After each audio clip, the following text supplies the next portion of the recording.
Bonjour, bienvenue à Math le matin, qu'on va peut-être appeler Carte le matin. Vous me direz si c'est une bonne idée, parce que c'est plus des cartes le matin.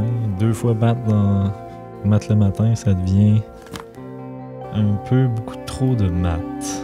Alors, je vous explique. Bienvenue. Le concept, c'est je pige une carte dans ce merveilleux livre, les cartes médecine. Et on en parle ensemble. C'est des cartes oracle, tarot, spiritualité. Et c'est un peu dans les totems des Premières Nations en même temps. Puis aujourd'hui, on va piger une carte au hasard. Et aïe aïe aïe. Alors c'est spécial encore une fois. On a le signe. Qu'est-ce qui est intéressant avec le signe? C'est que c'est la dernière carte que j'ai pigée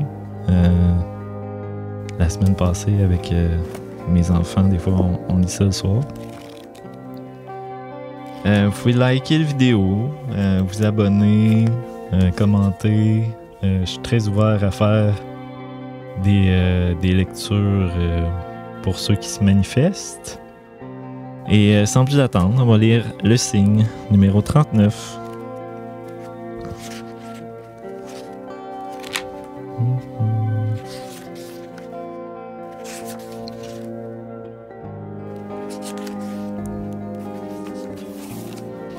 Parle de grâce.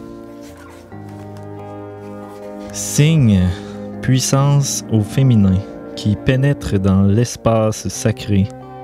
T'approchant ainsi de l'avenir, du monde en devenir, tu déploies l'éternelle grâce.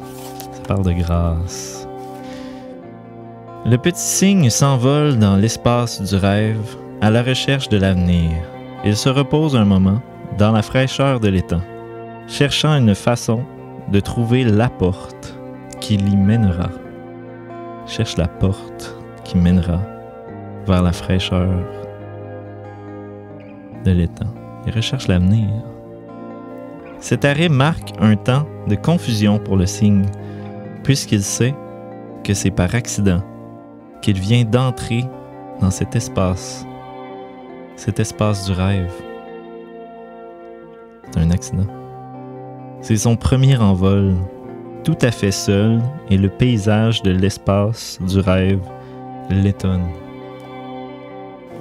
Comme il regarde très haut au-dessus de la montagne sacrée, le cygne voit un grand trou noir qui tournoie vivement. C'est le plus grand trou noir que le cygne ait jamais vu. Étonné, le cygne regarde tout autour de lui. Il aperçoit la libellule. Là, tout près, il l'arrête et s'enquiert auprès d'elle de la nature de ce trou noir. Elle lui répond « Cygne, voilà l'entrée vers les autres instances de l'imagination. Durant des lunes et des lunes, j'ai été la gardienne de l'illusion. Si tu veux entrer dans cet espace, il te faudra demander la permission et mériter ce privilège, répond la libellule. La libellule qui est la carte de l'illusion dans ce livre. Le cygne ne sait trop s'il désire entrer dans ce trou noir. Il demande à la libellule ce qu'il faut faire pour mériter l'accès. La libellule reprend.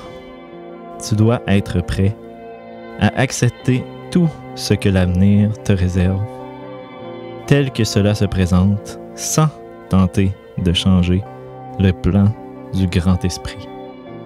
Le cygne examine son corps de vilain petit canard et dit « Je serais heureux de me conformer au plan du grand esprit. Je ne me battrai pas contre les courants du trou noir. Je m'abandonnerai au mouvement de la spirale et je me fierai à ce que l'on m'enseignera. » La libellule, réjouie de la réponse du signe, se met à dérouler la magie qui brisera l'illusion de cette étendue d'eau. Soudain, le signe est englouti par un tourbillon qui provient du centre de l'étang. Plusieurs jours plus tard, le signe réapparaît, plein de grâce, dans toute sa blancheur. Il promène son long cou sur les eaux. La libellule en est abasourdie. « Cygne, que t'est-il arrivé? » s'exclame-t-elle. Le cygne sourit et dit « Libellule, j'ai appris à abandonner mon corps à la puissance du grand esprit, et j'ai été transporté là où vit l'avenir. J'ai vu plein de merveilles au sommet de la montagne sacrée. Ma foi et mon abandon m'ont permis de changer. J'ai appris à accepter l'état de grâce. » La libellule partage la joie du cygne. Le cygne raconte à la libellule bien des merveilles qui résident au-delà de l'illusion. Par sa guérison et son abandon à l'état de grâce, il a mérité le droit d'entrer dans l'espace du rêve. Et voilà comment nous pouvons apprendre à nous abandonner à la grâce du rythme de l'univers, à quitter notre corps physique vers l'espace du rêve. La médecine du cygne nous apprend à parcourir tous les niveaux de conscience et à ne résister à aucun et à faire confiance à la protection du grand esprit.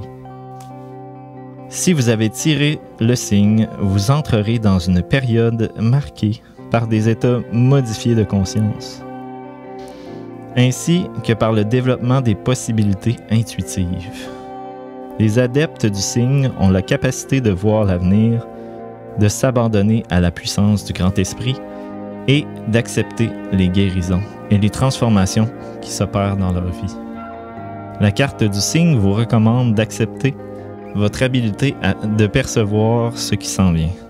Si vous résistez à la transformation de votre être, détendez-vous. Tout sera plus facile si vous vous abandonnez au courant de la vie. Cessez de nier que vous savez qui téléphone avant de décrocher, de le nier. Prêtez attention à vos pressentiments et à votre perception instinctive, à ce que vous savez au fond de vous-même. Respectez votre dimension intuitive, votre côté féminin. Alors, c'était la carte du cygne aujourd'hui. J'allais dire ce matin, ce n'est pas le matin. Et c'est ça. Moi, c'est sûr que ça me parle. Je suis dans un... Premièrement, le cygne, c'est l'histoire du vilain petit canard. C'est la transformation.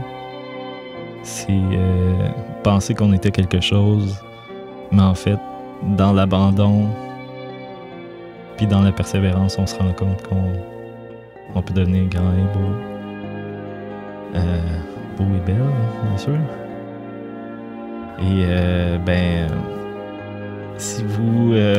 si ça vous touche, cette histoire-là, si vous voulez commenter, likez la vidéo, abonnez-vous, partagez-le à quelqu'un que ça pourrait intéresser. Et je vous souhaite une belle journée.